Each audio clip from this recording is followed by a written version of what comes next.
자, 우리 한번 나를 한번 축복하겠습니다. 우리 군뱅이로 살지 말고 나비로 삽시다 하고. 자, 다시 한번 나를 축복합니다. 군뱅이로 살지 말고 나비로 삽시다. 아멘. 왜 목사님이 나를 이런 내용으로 인사를 시키는가 하는 것은 여러분 오늘 설교를 들으시면 알아요. 저는 기도 제목이 우리 온누리교회에서 예배드리는 여러분들은 절대로 인생을 살아가는데 군뱅이로 살지 않고 나비처럼 활활 날면서 행복하게 인생을 사는 것이 여러분 저의 기도 제목입니다. 그래서 오늘 우리 마태복음 2장 13절에서 18절 말씀을 가지고 예수님 탄생에 담긴 영적 의미라 라는 제목으로 말씀을 전할 때 우리 예수님 탄생의 영적 의미가 나에게 적용되어지는 여러분 귀한 한 시간이 됐으면 좋을 것 같고 또 한 주간이 됐으면 좋을 것 같습니다. 여러분 우리가 신앙생활 하면서 아마 여러분들 많이 느끼실 거예요. 뭔가 좀 여러분들 좀 기도응답을 받고 싶고 뭔가 좀 내 하는 일에 좀 열매를 맺고 싶고 좀 뭔가 우리가 다른 사람들 앞에 증인으로 서기를 원하시잖아요. 그런데 왜 나는 신앙생활에 열매도 없고 사업에 열매도 없고 왜 증인으로 서지 못할까? 다 이유는 한 가지입니다. 여러분 뭐라고 생각하세요? 성령의 인도를 못 받아서 그래요. 여러분, 여러분이 구원을 받았다면 반드시 성령께서는 내 안에 주인으로 계시고 나를 반드시 인도해 가시고 내가 기도할 때마다 성령이 역사해서 기도응답을 주시게 되어 있습니다. 그것이 여러분 하나님의 자녀의 축복인 것입니다. 그렇다면 여러분이 하나님의 자녀가 맞다면 누가 뭐라고 해도 여러분들에게는 여러분 열매가 있게 돼 있고 또 여러분 증인이 될 수 있고 여러분이 하나님의 자녀라면 여러분 무조건 기도응답을 받을 수 있어요. 그런데 왜 기도응답이 안 되냐? 그러면 딱 한 가지입니다. 내가 성령의 인도를 못 받아서 그렇다. 그러면 내가 성령의 인도를 받는 방법이 뭘까요? 성령의 인도 받는 방법은 여러분 내 인생의 주인을 바꾸라. 다시 말하면 지금까지는 내가 주인이었다. 그러나 하나님의 자녀가 된 순간 내 인생의 주인은 바로 하나님이 돼야 돼요. 하나님이 돼야 돼. 여러분 해바라기 잘 아시잖아요. 해바라기. 왜 우리가 해바라기라고 그러죠? 해바라기는 햇빛만 따라다녀요. 그리고 햇빛이 여러분 지면 이 해바라기는 고개를 숙여요. 그래서 우리가 해바라기라 그래요. 해를 쳐다보고 산다 해서 해바라기라고 그래요. 저와 여러분들은 별명을 하나 가지셔야 돼요. 무슨 별명을 가지셔야 되느냐? 그러면 주바라기. 주바라기. 오직 주님만 바라본다. 자, 한번 따라합니다. 나는 주바라기다. 나는 김주바라기다. 나는 최주바라기다. 아멘? 여러분 지금 아멘 해놓고도 안 돼 지금. 그래서 여러분이 성령의 인도를 못 받는 거예요. 왜? 자꾸 여러분 내 방식대로 내 기준 수준 가지고 내가 주인이 돼서 내가 뇌를 이끌어 가려다 보니까 여러분 안 되는 거예요 자꾸. 그래서 여러분들이 신앙생활 하면서 가장 축복해야 될 사람이 나지만은 가장 버려야 될 것도 나라는 걸 기억하셔야 돼요. 아멘. 아니 우리가 주님만 바라보면 돼요. 정말 우리가 주바라기만 되면 되는데 그게 안 된단 말이에요. 일주일 동안 여러분 어떻게 살으셨습니까? 하나님의 말씀대로 강단의 말씀을 가지고 살으셨죠? 왜 아멘을 못 하십니까? 여러분 뭐 일주일 동안 여러분 성령 인도 받으면서 살이 쪘죠? 착각인가는 모르겠는데 여러분들 얼굴 보니까 성령 인도 받으면서 살이 쪘네 정말. 여러분 신앙생활 하는 데는 성령 인도 받는 게 다거든요. 여러분이 사업하시는 분들은 성령 인도를 받아야 사업이 성공해요.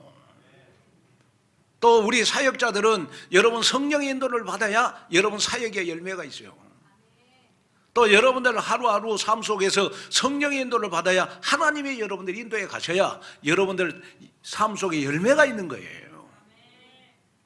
그래서 여러분이 성령의 인도를 받기 위해서 우리가 하나님 앞에 우리는 여러분 예배를 드리는 거예요.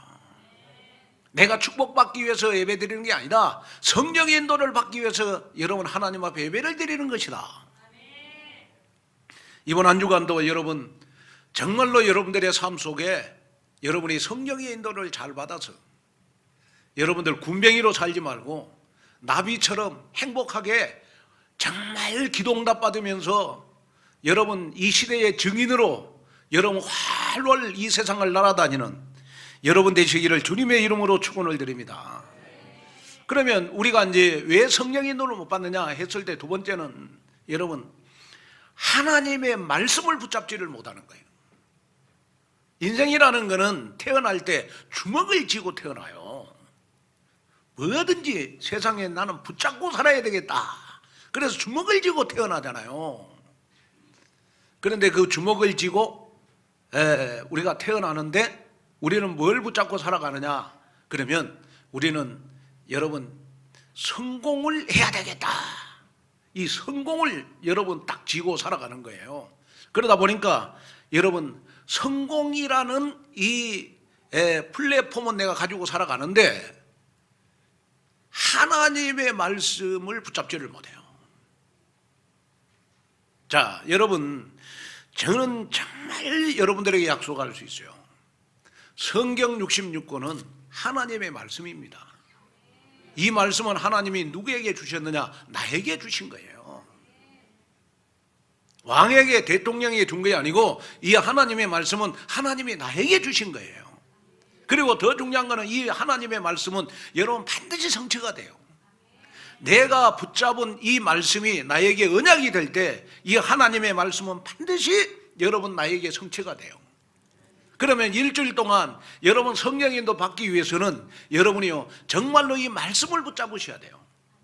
저는 지금도 제가 이렇게 붙잡고 가는 말씀이 제가 송구영 예배 때 뽑았던 말씀이거든요. 저는 잠언서 30장 5절을 뽑았어요. 하나님의 말씀은 다 순전하며 하나님은 그를 의지하는 자의 방패의 신이라. 하나님의 말씀을 의지하고 하나님을 의지할 때 하나님은 나의 방패가 돼 주신다. 그리고 제가 붙잡은 말씀은 뭐냐? 그러면 매주일 날 여러분 강단 말씀을 붙잡아요. 저는 이렇게 설교해 놓고 저는 유튜브에 들어가서 일주일에 보통 제가 저 설교를 한 3번 정도는 들어요. 왜냐? 여러분 저는 말씀을 전하기 위해서 여러분 하나님의 말씀을 듣는 게 아니고 저는 먼저 하나님으로부터 내가 먼저 은혜를 받아야 되겠다 싶어서 저는 저 설교를 한 3번 정도 들어요. 왜? 말씀을 붙잡기 위해서 그래요. 여러분 왜 우리가 주일날 예배가 중요하냐? 그러면 여러분 내가 주일날 예배를 드림으로써 하나님의 말씀을 붙잡을 수 있잖아요. 그럼 말씀을 붙잡아야 여러분 일주일 동안 여러분 성령 인도를 받을 수가 있는 거예요. 성령 인도를 받아야 여러분 사업도 잘 되고 여러분 정말 여러분들의 삶 속에 증거도 있고 또 사역하는데도 여러분 사단이 역사하지 않는 줄로 믿습니다. 그래서 우리가 여러분 성령 인도 받는 것이 중요해요. 저는 요한복음 20장 31절에 보니까 오직 이것을 기록함은 너희로 예수께서 하나님의 아들 그리스도이심을 믿게 하려 하며. 자, 한번 읽겠습니다. 시작. 오직 이것을 기록함은 너희로 예수께서 하나님의 아들 그리스도이심을 믿게 하며 또 너희로 믿고 그 이름을 힘입어 생명을 얻게 하려 함이니라. 자, 하나님이 성경 66권을 우리에게 주셨어요. 주신 이유는 뭐냐? 예수님을 무엇으로 믿기 위해서? 모든 문제 해결자 그리스도이심을 믿게 하기 위해서. 또 여러분 일주일 동안 우리가 살아가는데 우리에게 뭘 주시기 위해서? 뭘 주시기 위해서? 다 짚어봐요. 제가 설명할 때까지는 좀 지우지 마시고. 자, 다시 한번 읽겠습니다. 시작.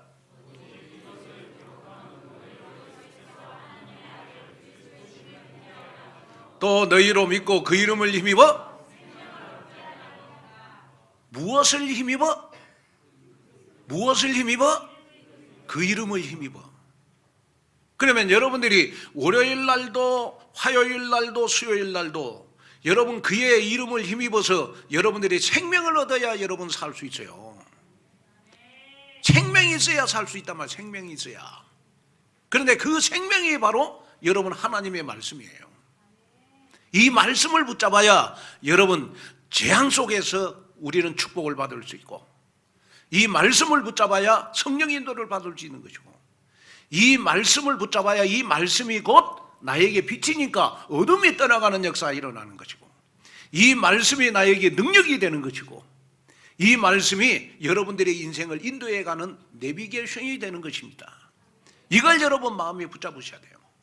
그래서 정말로 여러분이 지금 마음속에 여러분 기도해야 될 제목이 뭐냐? 하나님, 정말 내가 주일날 말씀에 집중해서 말씀을 붙잡음으로 한 주간 동안 성령의 인도를 받는 체질이 되게 해주십시오.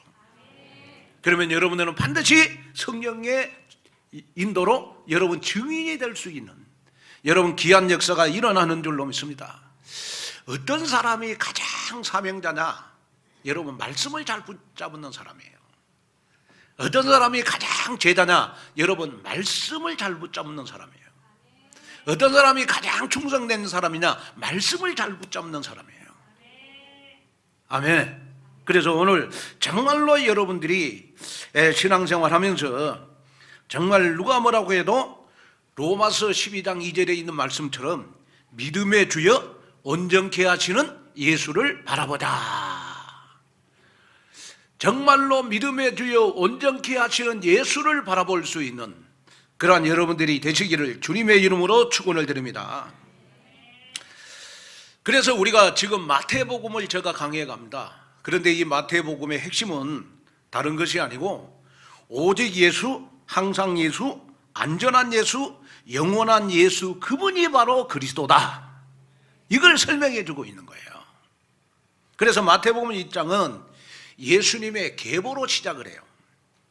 그런데 이제 마태복음 2장은 여러분 이런 예수가 그리스도로 오셔서 실제적인 인물로 우리에게 나타나고 있어요.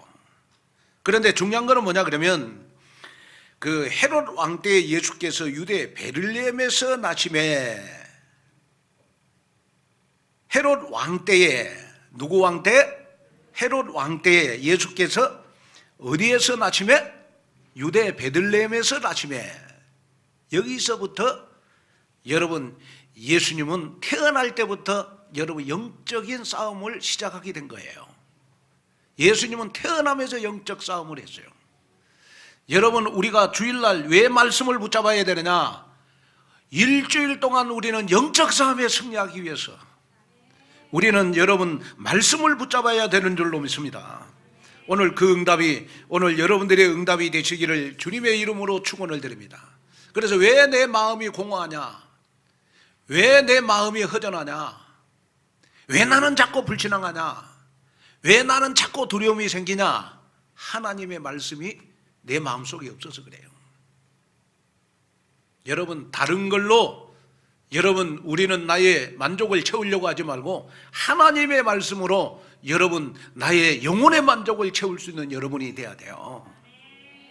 자, 우리 아모스 8장 11절을 보니까 여호와의 말씀이니라.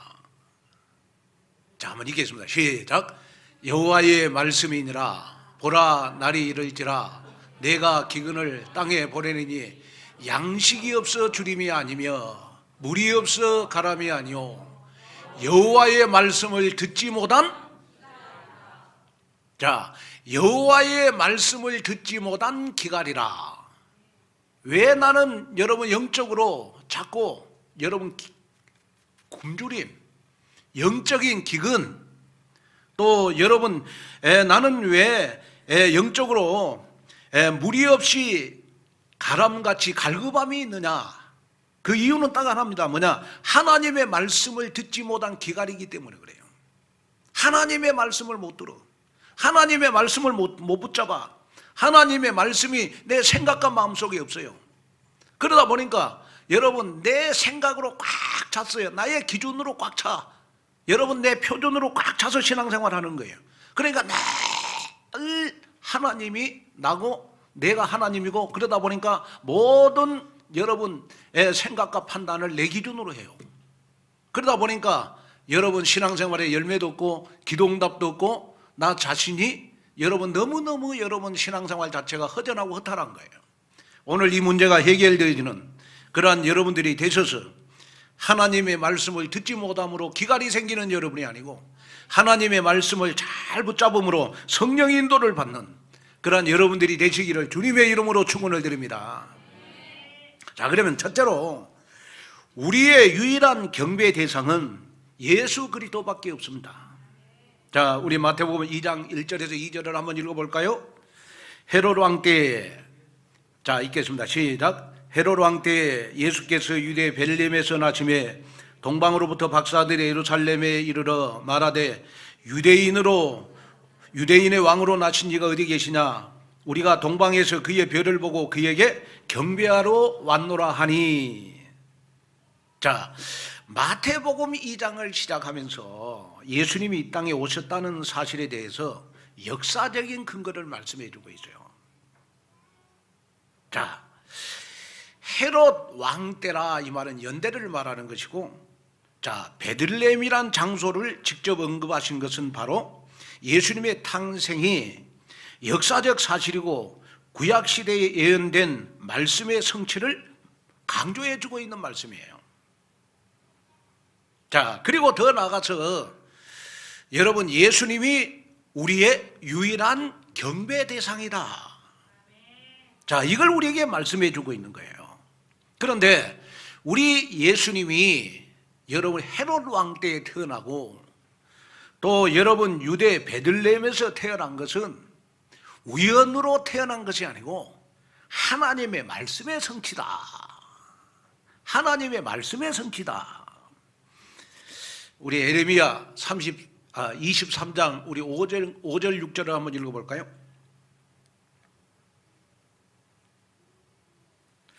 에레미야 23장 우리 5절 6절 한번 읽겠습니다. 자, 어떻게 예수님이 태어나실 것인가, 왕으로 태어나실 것을 예언한 말씀이에요. 시작. 여호와의 말씀이니라. 보가 때가 이르리니 내가 다윗에게 한 의로운 가지를 일으킬 것이라. 그가 왕이 되어 지혜롭게 다스리며 세상에서 정의와 공의를 행할 것이며 그의 날에 유대는 구원을 받겠고 이스라엘은 평안히 살 것이며 그의 이름은 우리의 공이라 일컬음을 받으리라. 한마디로 말해서 예수님이 베들레헴에서 탄생할 것이고 또 왕으로 오실 것이다. 이걸 여러분 에레미야 선지자가 예언을 했는데 그것이 그대로 여러분 성취된 것이 바로 여러분 예수님의 탄생인 것입니다. 예수님은 탄생 때부터 하나님의 말씀을 성취시키는 바로 그리스도가 되신 거예요.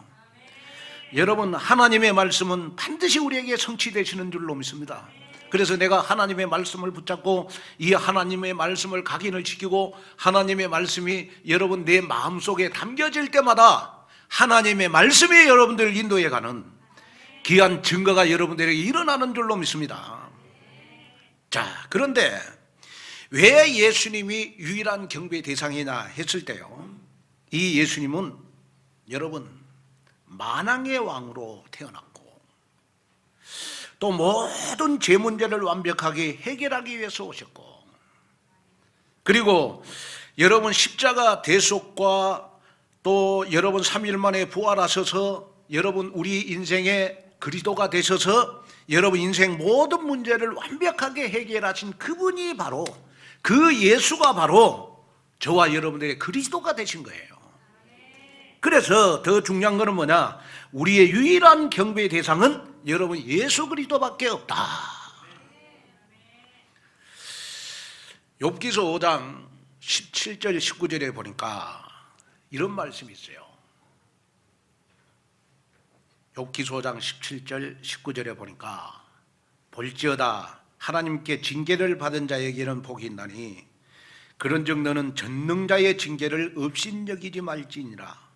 하나님은 아프게 하시다가 싸매시며 상하게 하시다가 그의 손으로 고치시나니 여러 가지 환난에서 너를 구원하시며 7가지 환난이라도 그 재앙이 내게 미치지 않게 하실 것이다. 자, 왜 여러분 우리의 경배 대상이 예수 그리스도밖에 없냐? 그러면 그분은 여러분 내가 힘들고 어렵고 상처받은 것이 있을지라도 여러분 싸매 주시는 분이시다.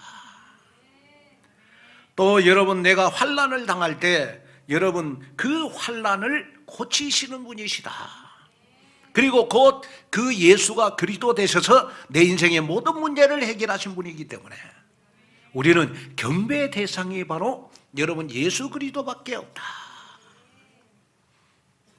사람이 경배의 대상을 여러분 예수 그리스도로 바꾸지 않으면 나는 평생을 자기 중심으로 살 수밖에 없고, 경배의 대상을 바꾸지 않으면 평생 물질 중심으로 살다가 결국은 실패하는 것이고, 경배의 대상을 바꾸지 않으면 성공 중심의 삶을 살다가 결국은 실패해요.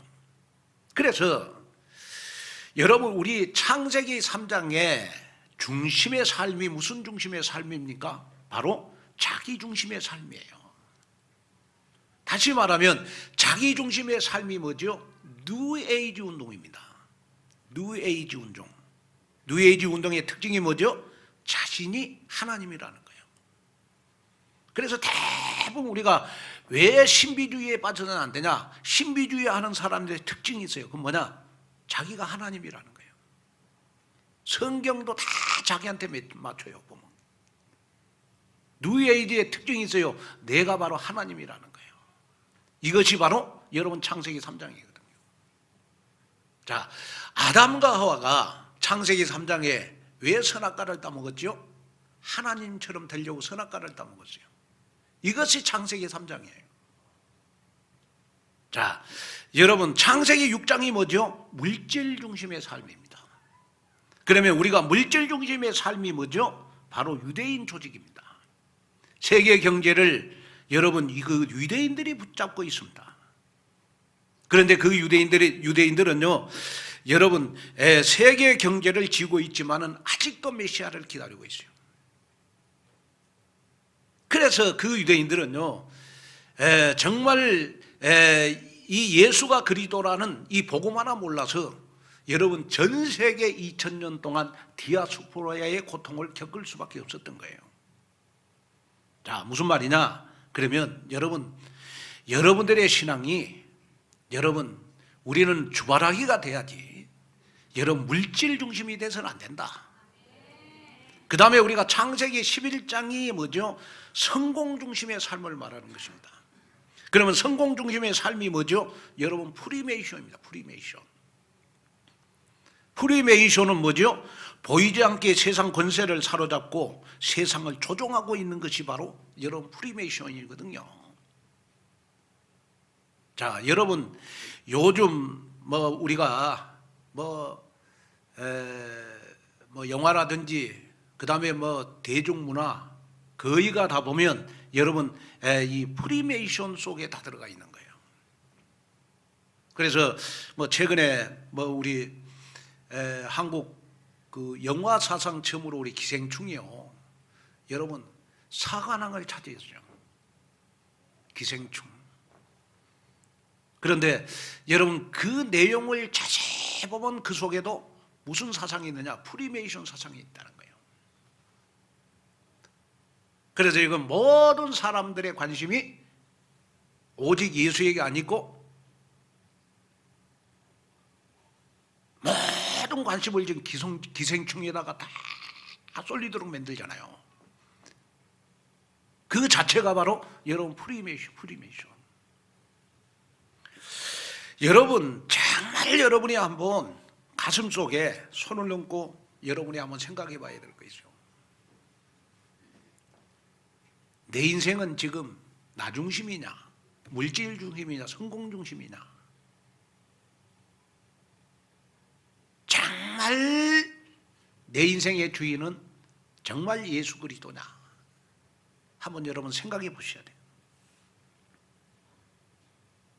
자, 여러분 내 인생의 주인이 예수 그리스도가 될 때 그분이 내 인생을 책임지는 거지. 맞잖아요. 내가 여러분 내 인생의 주인인데 여러분 나 자신은 한계가 있는 거예요. 오늘 여러분들은 누가 뭐라고 해도 여러분 예수님의 탄생을 통해서 영적 의미를 우리에게 부여해 주신 것이 뭐냐? 우리의 경배 대상은 누가 뭐라고 해도 예수 그리스도밖에 없다. 이것이 여러분 우리의 신앙생활이 돼야 되는 거예요. 저는 오직 여러분 우리의 경배 대상은 예수 그리스도밖에 없다라는 신앙의 고백을 할 때마다 여러분들에게 여러분 오직 그리스도가 그리스도 되는 역사 일어날 것이고 여러분들 가는 데마다 하나님의 나라가 임할 것이고 여러분들의 신앙생활은 날마다 여러분 성령의 충만함이 여러분들이 일어날 것이다. 여러분 그 믿음이 여러분들의 믿음이 됐으면 좋을 것 같아요. 여러분 지금 전 세계에 지금 재앙이 임해가지고요. 지금 교회도 보니까 지금 출석률이요. 뭐 우리 교회는 별 차이가 없습니다만은 뭐 거의 한 30%씩 떨어졌다고 그래요. 믿음 없는 사람들이 주일날 와서 이럴수록 하나님 앞에 말씀을 붙잡고 기도해야 되는데 여러분 종교 생활하는 사람들은요. 여러분 자꾸 매스컴을 따라가잖아요. 그래서 예배 드리는 걸 두려워하는 거예요. 우리는 여러분 시대의 재앙이 올 때마다 하나님 앞에 나와서 더 기도해야 될 것이고 하나님 앞에 나와서 우리는 정말 언약을 붙잡아야 될 줄로 믿습니다. 그런데 오늘까지 보니까 우한 폐렴으로 인해서요 사망자가 1523명입니다. 확진자가 보니까 6만 6천 명 정도 되는 것 같아요. 그런데 여러분 중국에서 일어나고 있는 이 우한 폐렴이 여러분 교회와 연관이 있다는 걸 알고 계십니까? 알고 계세요? 지금 여러분 중국에서 시작된 시대의 재앙 이 우한 폐렴이요 여러분 교회와 연관이 있어요. 우한에서 폐렴이 일어나기 1년 전부터요 우한에서는 교회에 박해가 시작이 됐어요. 어떤 박해가 시작이 됐느냐? 그러면 중국 정부가 종교 정책을 펴는데 그 시범 지역이 여러분 우한이었어요. 그래서 1년간 중국 정부는 우한에서요 교회들을 다 불태워라. 또 더 중요한 건 뭐냐? 그러면 교회들을 다 불태워서 그 장소에다가 시진핑 초상화를 걸어라. 경배 대상을 바꿨던 거예요. 1년 전부터. 그래서 여러분 우한에서는 1년 전부터요 교회들을 포클레인으로 밀고 여러분 교회 종탑에다가 불을 태우고 또 우한에 머무르는 여러분 선교사들을 다 추방을 했어요. 그리고 여러분 중국 교회 지도자들을 다 투옥하고 더 놀라운 거는 뭐냐? 성경을 다 불태우고 또 교회당 안에 CCTV를 설치해 가지고요 절대로 예배를 못 드리고 여러분 우리 시진핑 초상화를 완전히 교회들마다 다 걸도록 경배 대상을 바꿨던 거예요. 그런데요 밖으로는 잘 알려지지 않았지만 어떤 역사가 일어났습니까? 지난 11월경부터요 우한 폐렴이 돌기 시작을 했습니다. 그런데 여러분 우한폐렴에 감염되어서 첫 번째 희생자가 누군 줄 아십니까? 바로 교회 철거반 반장이었습니다. 교회를 철거하는 철거반 반장이 우한폐렴의 첫 번째 사망자가 됐어요.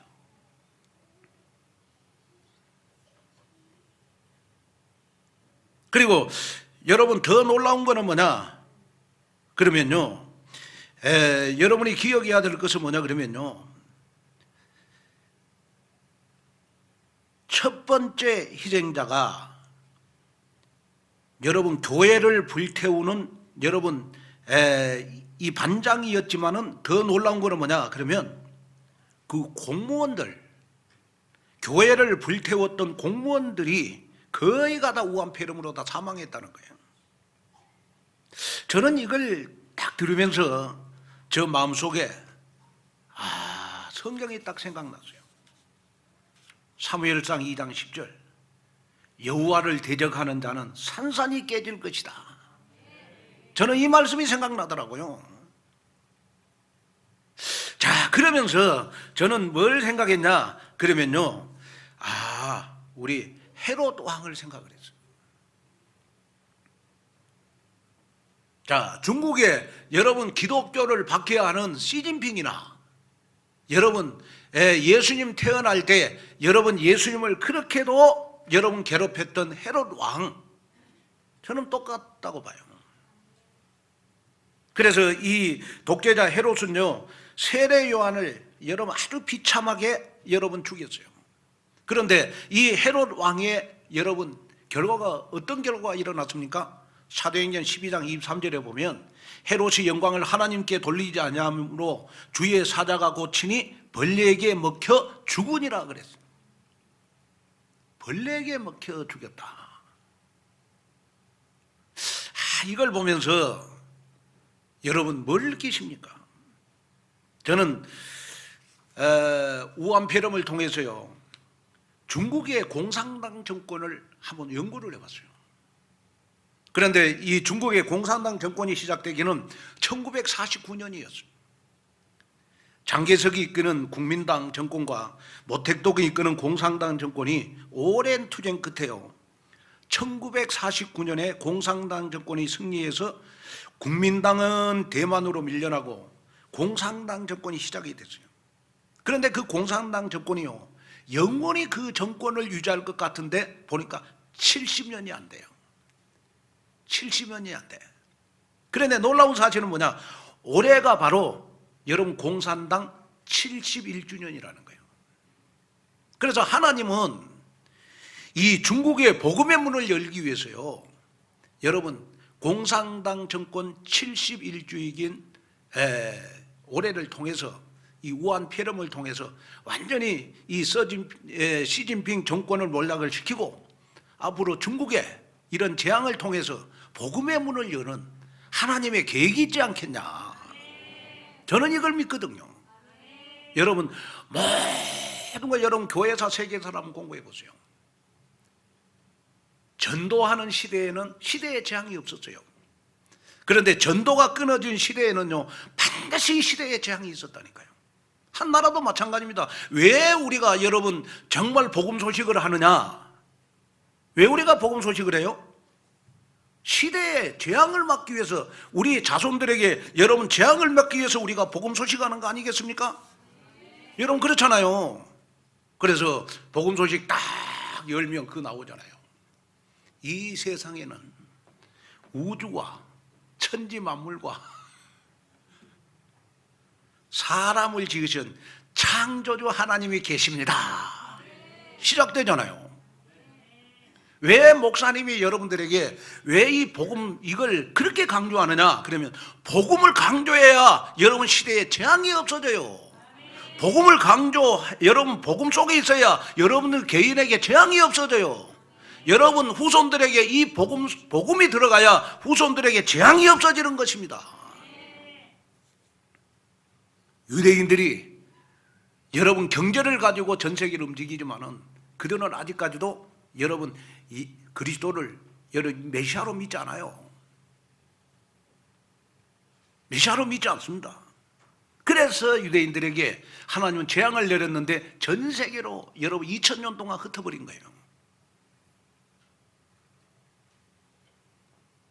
저는 이 메시지를 전하면서 그렇구나. 연구를 해보니까 공산당이 올해가 71주년이라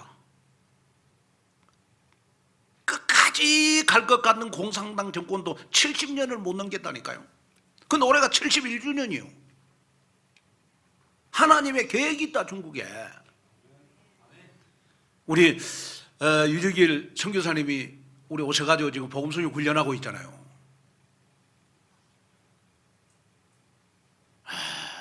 내가 이 중국에 대해서 이렇게 좀 공산당 연구를 하면서요. 우리 온누리 교회가 앞으로 중국은요 15억이라고 하지만은 여러분 중국에는 인구가 계산이 안 돼요. 왜? 하도 많아서. 어떤 분들은 18억도 된다고 그러더라고, 인구가. 그러면 중국에 여러분 공산당이 무너지고 중국에 제가 봤을 때 복음의 문이 열리면 이번에 우한 폐렴을 통해서 제일 먼저 가서 복음 전해야 될 교회가 우리 온누리 교회다.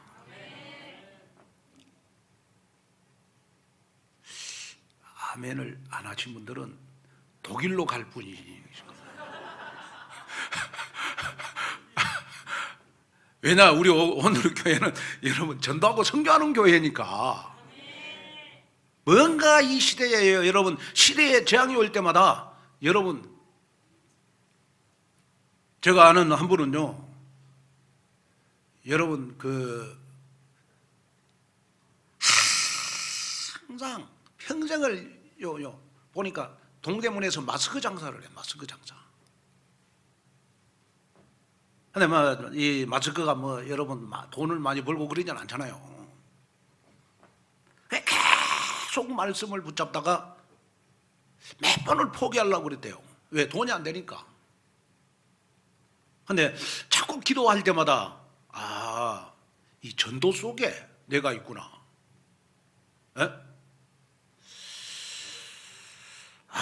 내가 하는 이 사업이 전도 속에 있는 사업이구나. 그리고 계속 하게 됐다는 거예요. 근데요, 이번에요, 우한 폐렴으로 인해 가지고 여러분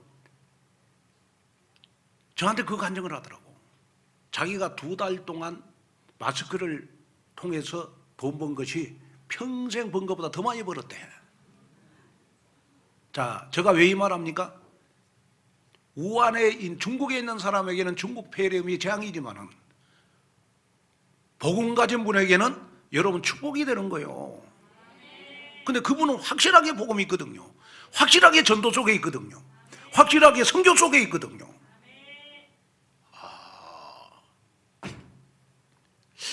우리 온누리 교회도 이런 분들이 계셔야 되겠다. 근데 왜 온누리 교회는 마스크 장사가 한 사람도 없는지.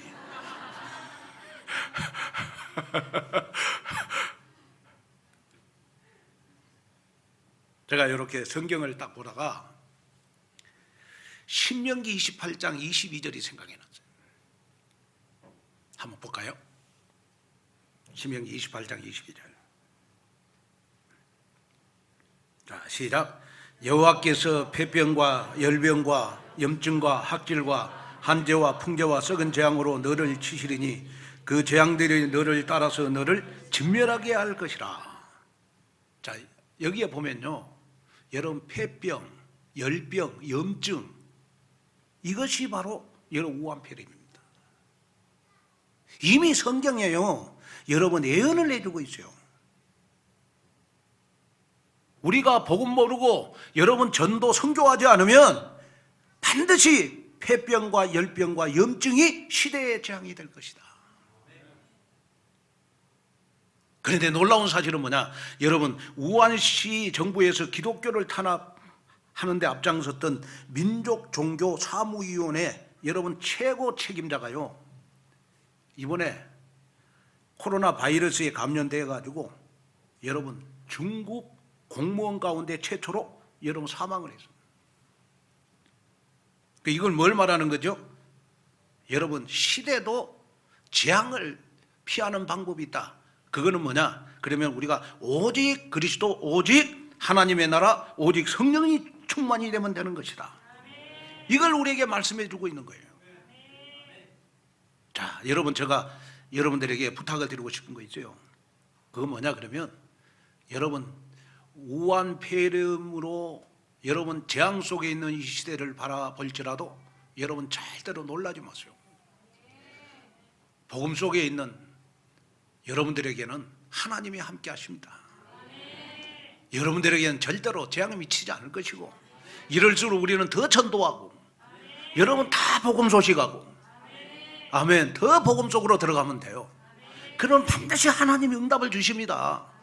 그 응답이 여러분들의 응답이 됐으면 좋을 것 같아요. 그래서 조금이라도 여러분 생각 속에, 이럴수록 나는 증인이 돼야 되겠다, 이것이 여러분들의 딱 믿음이 됐으면 좋을 것 같아요. 이럴수록 어깨 쫙 펴시고 더 웃고, 아멘, 우리 더 말씀을 붙잡고 더 우리가 기도 속으로 들어가는 여러분이 되시기를 주님의 이름으로 축원을 드립니다.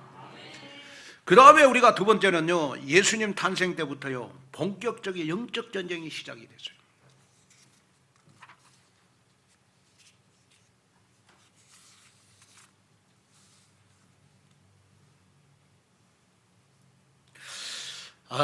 이 헤롯 왕은요, 예수님이 태어나자 자기의 왕적 권위가 여러분 피해를 입을 것 같아서 2살 아래 남자 아이를 다 죽이라고 했어요. 그런데 예수님도 거기에 포함이 된 거예요. 자, 여러분 여기에서 기억해야 될 것이 있는데, 그건 뭐냐 그러면요, 마태복음 2장 15절 한번 읽어보겠습니다. 마태복음 2장 15절 시작. 헤롯이 죽기까지 거기 있었으니 이는 주께서 선지자를 통하여 말씀하신 바 애굽으로부터 내 아들을 불렀담을 이루려 하심이라. 자, 예수님이 태어날 때부터 여러분 핍박을 받는 것도 여러분 하나님의 말씀 성취예요. 자, 그래서 오늘 본문 2절에 보면 여러분 예수님이 여러분 예루살렘에서 태어나는 여러분 그 순간부터 여러분 큰 소동이 일어난 것입니다. 다시 말하면 여러분 영적 싸움이 시작이 된 거예요. 저는 이 말씀을 딱 우리가 받으면서 제가 좀 적용을 시켜봤어요. 뭘 적용을 시켜봤냐 그러면, 새신자들이 교회에 왔을 때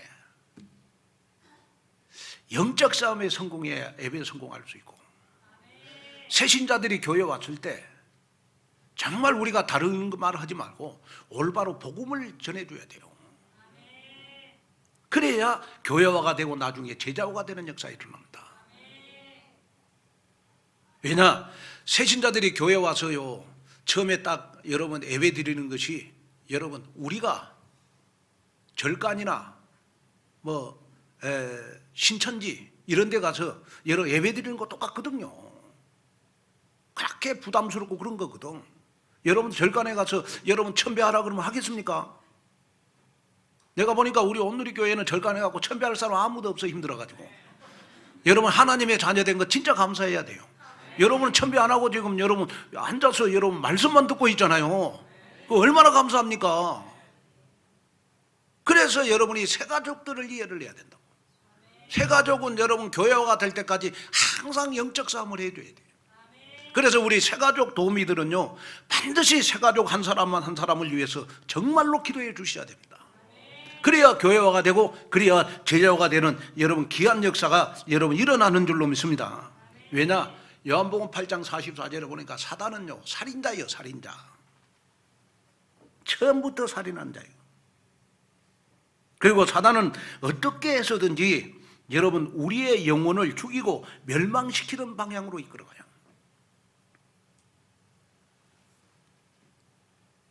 그래서 정말 우리 온누리교회는요 어떻게 하든지 이 새 가족들이 여러분 교회화가 되고 제자화가 되는데, 여러분 우리가 정말 원네스 파워를 이루어서 우리가 기도해 줘야 되는 것이다. 저는 그래서 조금 여러분들 이제 오해하지 말고 들으시길 바랍니다. 새가족들에게 제가 새가족들이 딱 오면 제가 얼른 빨리 정을 안 줍니다. 제가 왜 정을 안 주냐? 그러면 내가 빨리 정을 줘버려 나를 의지하더라고. 뭐 문제만 있으면 목사님한테 전화해서 목사님 하면서 기도해 주세요. 그게 과연 올바른 길인가 생각해 보거든요. 제가. 그래서 저는 새가족들한테 여러분 정을 안 주려고 좀 해요. 여러분 오해하지 말고 들으시길 바랍니다. 저 굉장히 정 많은 남자거든요. 저 한번 사귀어보세요. 진짜 저 뜨거운 남자입니다. 제가. 정이 많고 말이죠. 따뜻한 남자거든요. 왜냐? 제가 이렇게 정을 딱 쏟아놓으면 이 복음이 안 들어가요. 나를 의지하더라고. 그래서 새가족 도우미들도 그 부분을 생각하고 우리가 새가족을 복음으로 인도할 필요가 있는 거예요.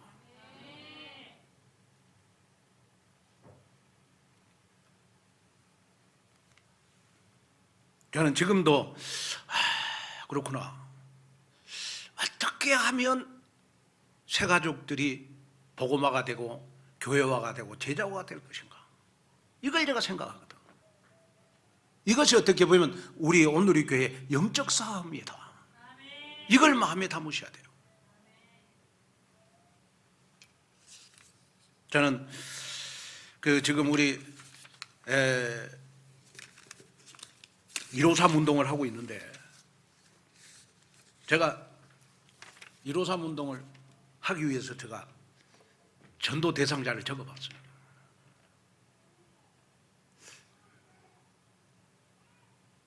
많이 적었죠. 근데 감사한 거는 뭐냐 그러면 이렇게 딱 적으니까요.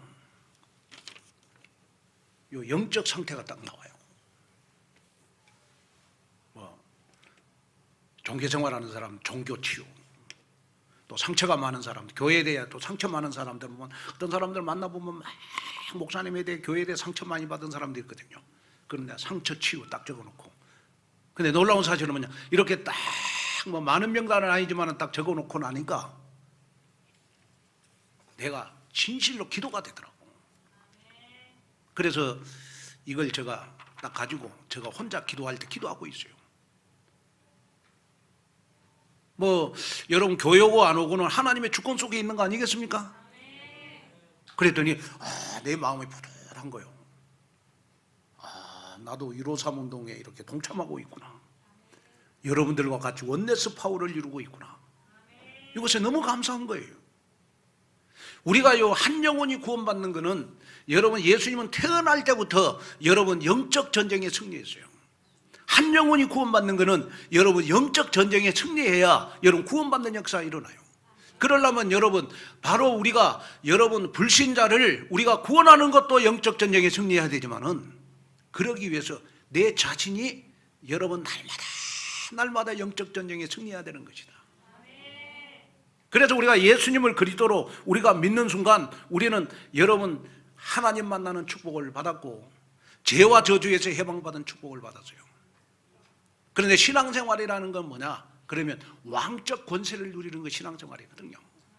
사단과의 영적 싸움에서 승리하기 위해서 이함이 바로 우리의 신앙생활이 돼야 돼요. 이것이 오늘 여러분들의 응답이 되어지는 여러분 귀한 축복 속으로 들어가는 여러분 되시기를 주님의 이름으로 축원을 드립니다. 결론으로 말씀을 마치려고 합니다. 램프 증후군이라는 말이 있어요. 여러분이 잘 아는 알라딘과 요술 램프에서 유래된 용어죠. 이 알라딘은 공경에 처할 때마다 램프를 문지르는데 그때마다 요술 램프 속 요정 지니가 어김없이 나타나서요 어려움을 다 해결을 해줘요. 그래서 램프 증후군은 램프의 요정 지니를 불러내 소원을 비는 것처럼 현대인들이 수시로 걱정거리를 떠올리며 불안해하고 걱정하는 여러분 걱정 체질을 우리는 램프 증후군이라고 그래요. 사실 걱정은 대부분 실제로 일어나지 않거나 일어난다고 해도요 거의 80%는 그냥 지나가요. 그럼에도 불구하고 많은 사람들은 지나치게 걱정하고 지나치게 불안해하고 지나치게 끊임없이 여러분이 염려하는 체질을 우리는 램프 증후군이라고 그래요. 특히 여러분, 사단이 영적으로 사용하는 가장 강력한 무기가 불안, 염려, 근심, 걱정을 심어가지고요, 우리의 영적인 것을 완전히 도둑질해 가는 거예요. 그래서 사단의 가장 중요한 무기가 뭐냐? 불안, 염려, 근심, 걱정입니다. 그래서 여러분이 정말로 가슴속에 품어야 될 거 있어요. 왜 목사님이 복음을 누리라고 얘기하느냐? 복음을 누려야 성령의 역사예요. 그런데 내가 여러분 불안, 염려, 근심, 걱정으로 내가 눌려 있으면 여러분 사단이 역사한다니까 안 돼. 그래서 내 인생에 열매가 있냐 없냐 하는 것은 성령이 역사하느냐 사단이 역사하느냐, 여기에 따라서 모든 것이 다 갈려요. 여러분, 정말로 저는 여러분들을 사랑하기 때문에요, 램프 증후군에 빠지지 않는 여러분 됐으면 좋을 것 같아요. 아멘. 사업하시는 분들도 여러분 램프 증후군 때문에 성령 인도를 못 받는 겁니다. 또 사회 가시는 분들도 보니까 보이지 않게 염려, 근심, 걱정을 많이 해요. 램프 증후군 속에 많이 빠져서 여러분 사역의 열매가 없는 겁니다. 우리가 전도하는데도 우리가 마찬가지입니다. 우리가 복음 소식도 하는데 여러분 벌써 염려, 근심, 걱정, 여러분 복음 소식에 램프 증후군에 빠지면 복음 소식을 암송할 수가 없는 거예요.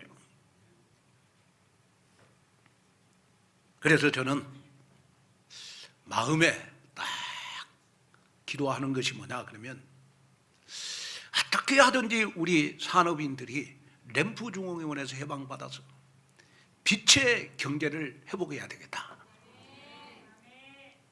빛의 경제를 회복해야 되겠다. 그래서 저는 한 달 전부터 우리 이번에 2월 22일 날 있는 우리 온누리교회 산업인대회, 우리 산업인대회 서밋의 경제의 말씀을 선포해야 되겠구나. 자, 하나님께서는 여러분이 지금 이렇게 좋은 환경 속에서 예배 드리는 것은요, 우리 온누리교회 산업인 대회를 통해서 이 예배당에 축복을 주셨어요. 그렇다면 여러분 지금부터는 여러분들은 무조건 경제 축복을 받아야 되거든요. 여러분들의 경제가 빛의 경제가 돼야 됩니다. 그러기 위해서 이번에 2월 20일 날 우리 산업인 대회, 아마 여기에 선포되는 메시지가 반드시 여러분들 산업 속에 그대로 여러분 성취되는 역사 일어날 줄로 믿습니다. 이 언약을 붙잡고 여러분 기도해서 정말로 우리가 이제는 복음 소식을 통해서 100명 전도 대상자를 적어서 50명을 영접시키고 3명을 교육할 수 있는 영적 전쟁에 승리하는 실탄을 준비하는 한 주간 되시기를 주님의 이름으로 축원을 드립니다.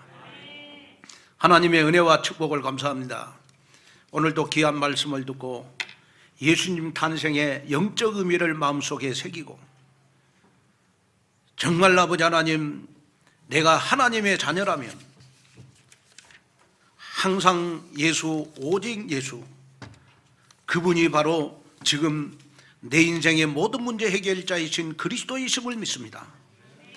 정말 하나님, 오늘 말씀을 붙잡고 한 주간 동안 성령의 인도를 받기를 원합니다. 정말 재앙 많은 이 시대에 하나님, 우리에게는 반드시 경제 회복할 기회가 되게 하여 주옵소서. 그래서 하나님의 역사 속에 하나님 사업하시는 분들도 램프 증후군에서 완전히 해방을 받아 이제는 증인으로 우뚝 서는 귀한 응답 속으로 들어가게 하옵소서. 예수님의 이름으로 간절히 기도하옵나이다. 아멘.